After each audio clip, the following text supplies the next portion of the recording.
오늘은 기독교 철학론 5권의 10강입니다. 29쪽 처음부터 시작하는데요.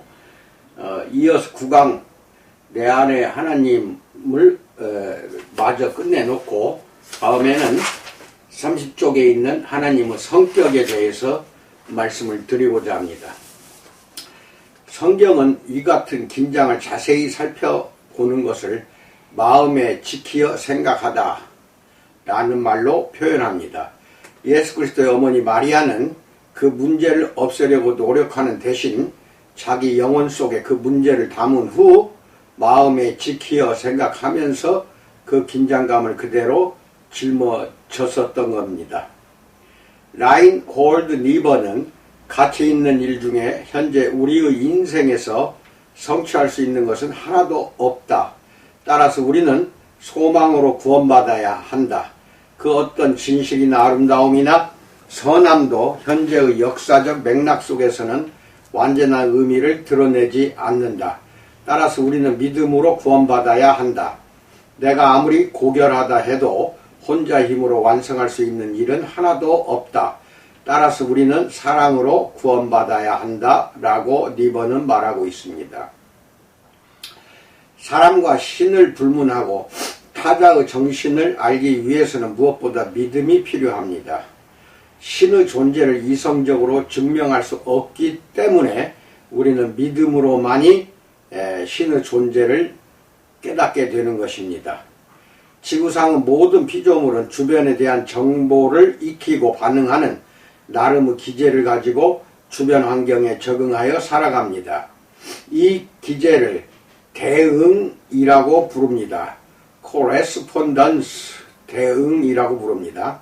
어떤 동물들의 대응 능력은 인간보다 훨씬 뛰어납니다.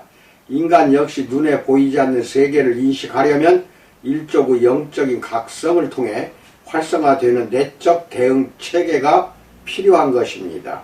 새로운 대응 능력만 획득한다면 우리도 그분을 인지할 수 있습니다. 고린도전서 2장 14절, 요한복음 17장 3절 보세요. 기독교 이야기의 핵심에는 보이지 않는 세계와의 직접적인 대응에 대한 약속이 자리 잡고 있는 것입니다. 성경은 믿음이 보이지 않는 세계로 통하는 길입니다. 히브리서 11장 1절 보세요. 믿음이 보이지 않는 세계로 통하는 길입니다.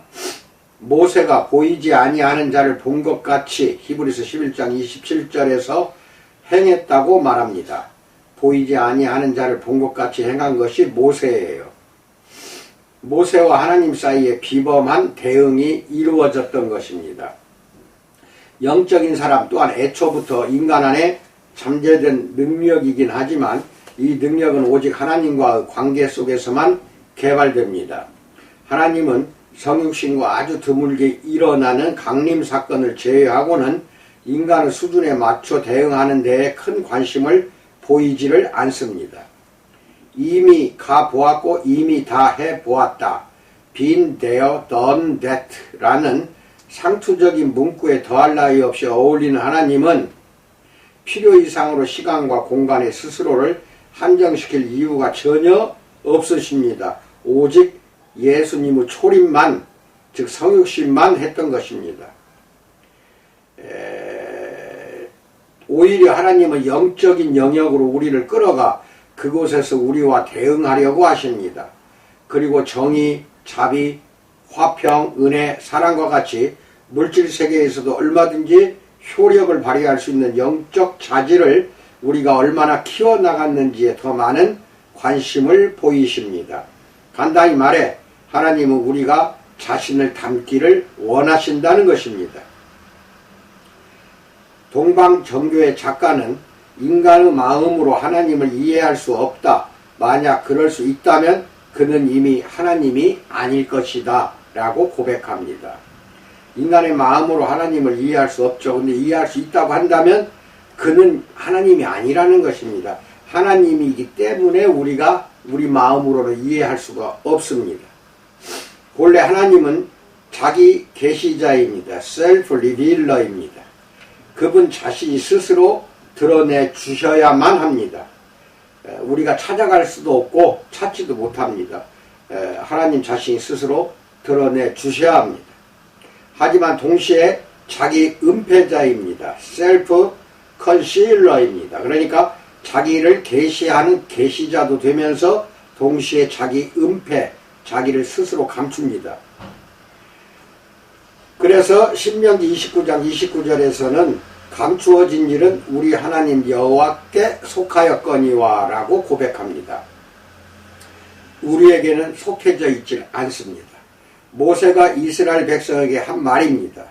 우리는 비밀스러운 것과 드러난 것들 사이에 매달려서 살고 있습니다. 하나님은 우리의 갈망을 충족시켜 주시는 분인 동시에 그 누구도 직접 보고서 살아남을 수 없는 위대한 미지의 존재입니다. 어쩌면 하나님의 부재와 존재는 우리가 우리로 존재하고 나아가 생명을 보존하기 위해 필요한 두 가지 필수 요소일지도 모릅니다. 하나님이 부재인 것처럼 보이는 것, 그 다음에 존재하는 것처럼 느끼는 것, 이 두 가지는 우리가 생명 보존하기 위해서는 꼭 필요한 것이라는 겁니다. 론 한세는 하나님은 우리가 당신을 추구할 수 있는 정도의 암시만 주실 뿐 자신을 완전히 발견할 수 있을 정도의 충분한 것을 알려주시지는 않는다. 거기서 더 나아가면 우리는 자유를 잃게 될 것이다.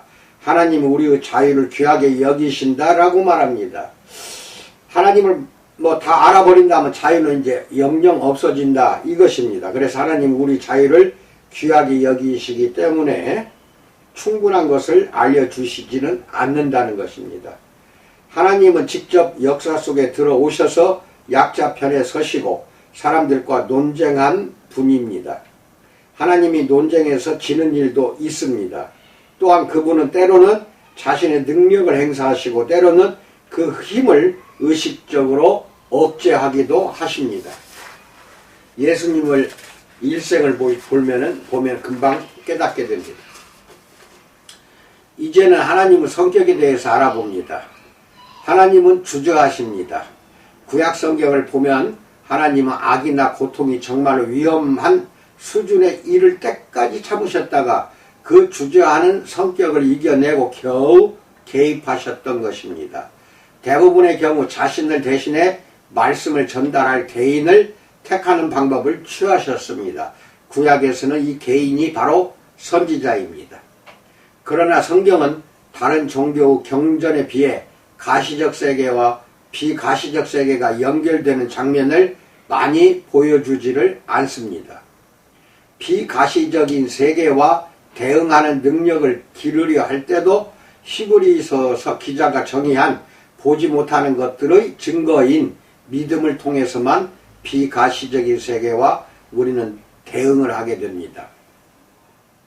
하나님 자신을 드러내려 하실 때마다 하나님은 스스로를 제한하셔야 합니다. 자신을 낮추어 우리 인간의 관점을 취하시는 겁니다.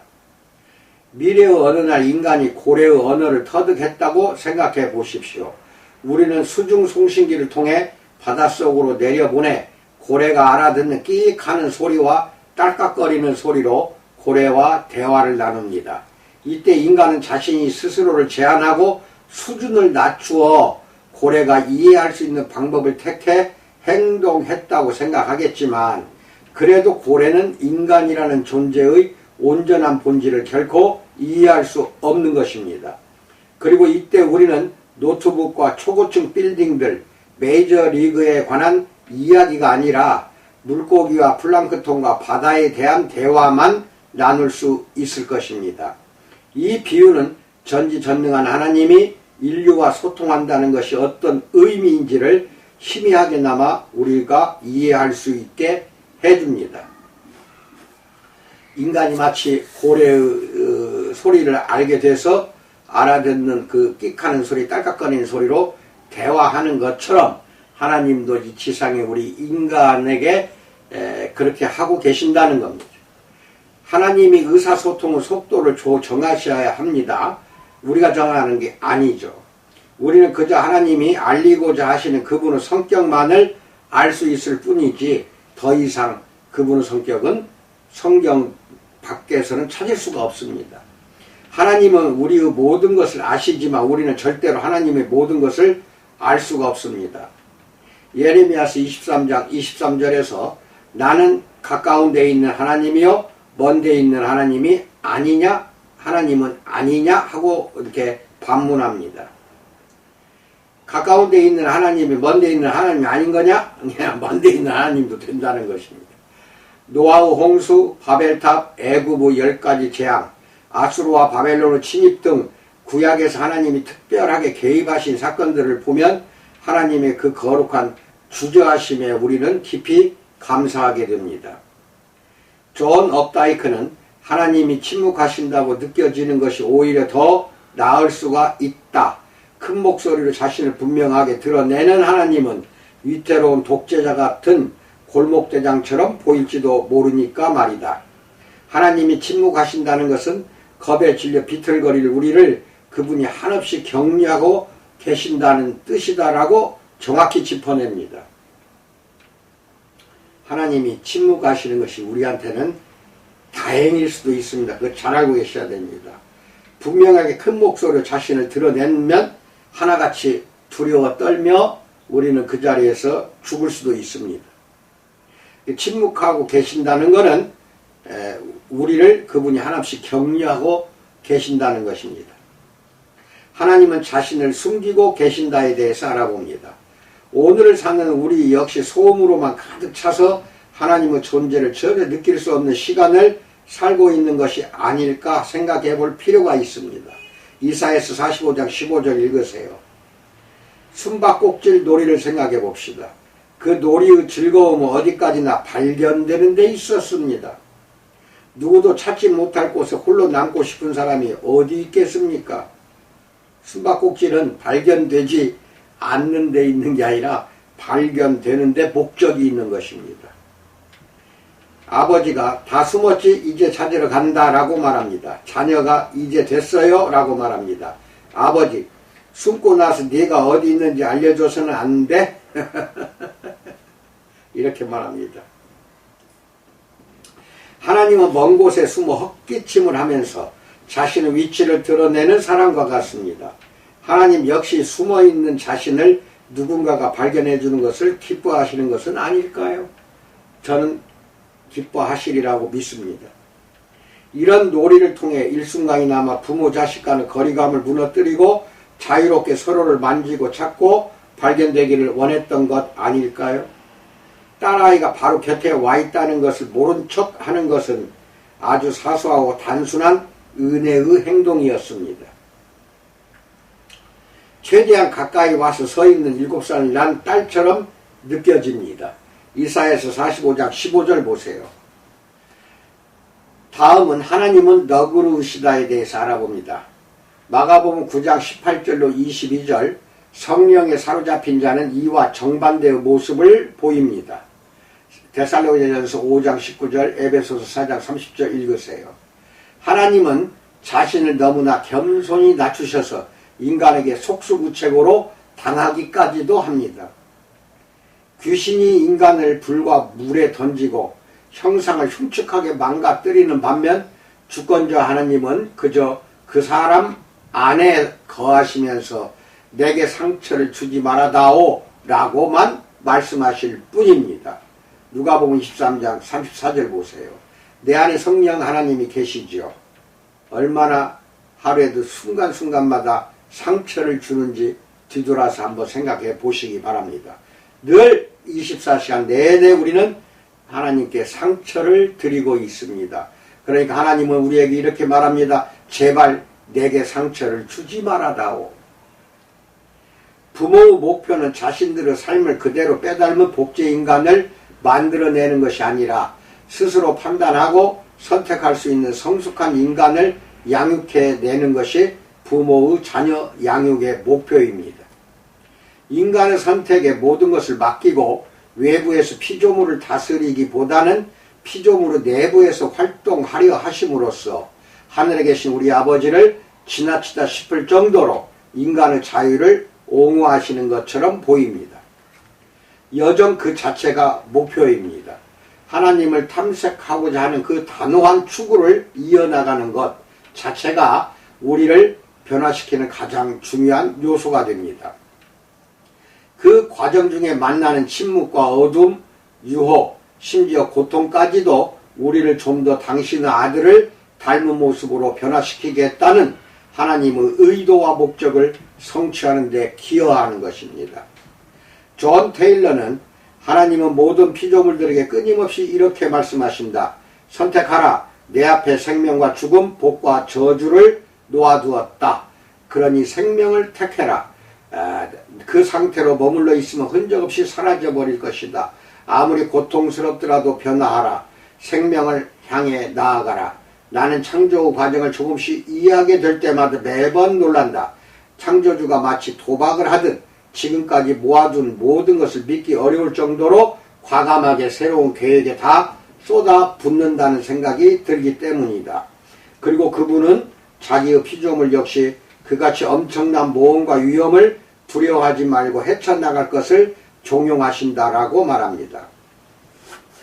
고독과 침묵을 추구하는 것입니다.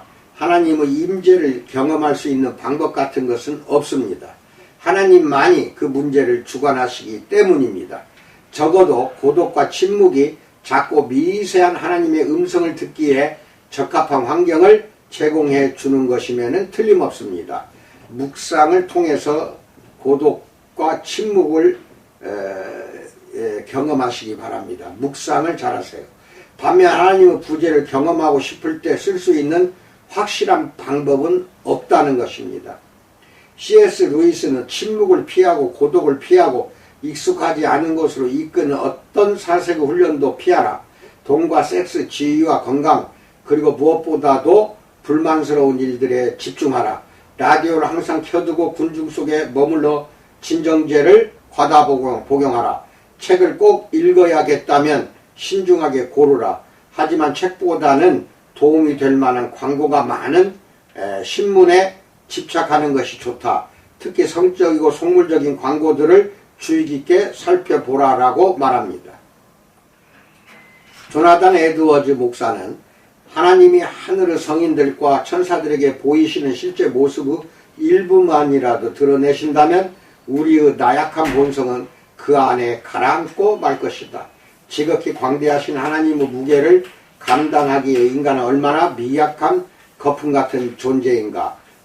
그리하여 하나님을 본 자는 죽음을 면치 못하리라라고 고백합니다.